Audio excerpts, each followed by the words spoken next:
America's highway system is the longest and greatest structure on the planet. It runs up hills, over and through mountains, contains 55,000 bridges, and 46,000 miles of concrete and asphalt.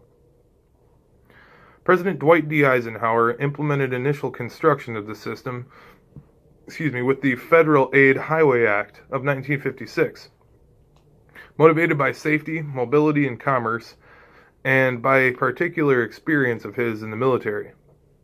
In 1919, Eisenhower took a trip from Washington, D.C. to San Francisco, California. This trip, due to poor road conditions, took him and his crew 62 days.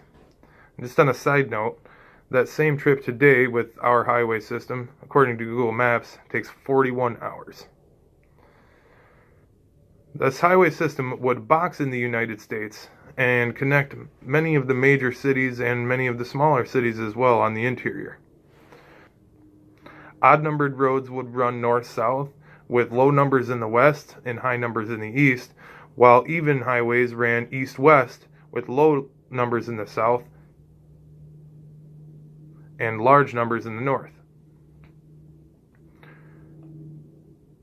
The highway system would also enable us to more adequately defend from Eisenhower's worst fear, nuclear holocaust, which it did, by more readily connecting military bases to large cities.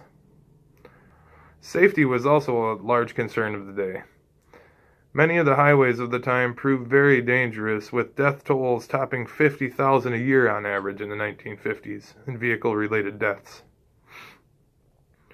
Route 6 through Colorado's Rocky Mountains is a classic example of one of the deadliest highways of America, containing thousands of hairpin turns around mountain overpasses with no guardrails.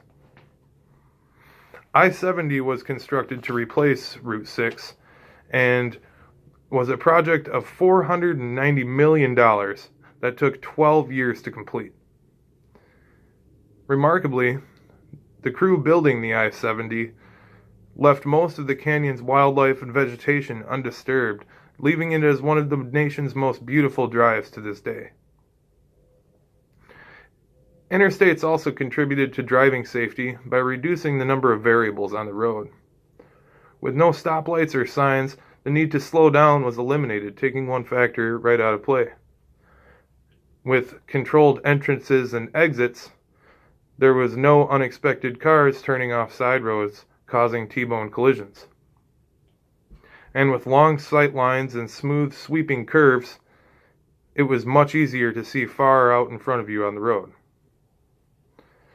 JFK said, "America does not have good roads because it is rich. America is rich because it has good roads." The system enabled commerce between states much more easily. Farmers could get goods to market sooner and fresher, and in turn charge a higher premium for their goods. It also enabled creation of the trucking industry, which has created thousands of jobs, and still to this day lets us transport whatever we wish across the country in nearly a moment's time. Furthermore, the trucking industry enables quick recovery from natural disasters, such as when Hurricane Katrina hit New Orleans.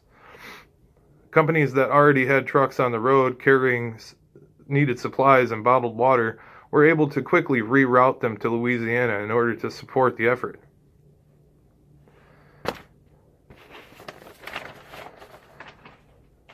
Sometimes there was a negative effect on smaller communities by the freeway effort, but not always. Many small to medium-sized towns were passed by instead of forcing traffic through their centers.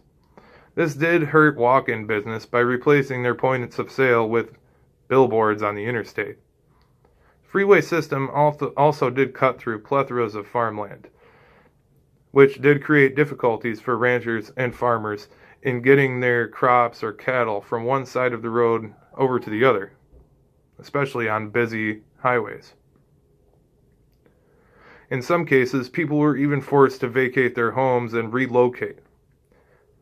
However, this was typically per a plan usually approved by a community vote. And these people were given fair buyouts on their property and homes. Sometimes, the freeway effort actually solved problems in some communities by eliminating traffic jams on their main road. No matter how you slice it, the interstate system was absolutely needed.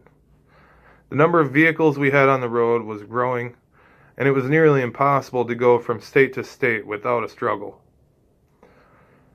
It enabled strong commerce and interstate business, and is now an icon to the rest of the world.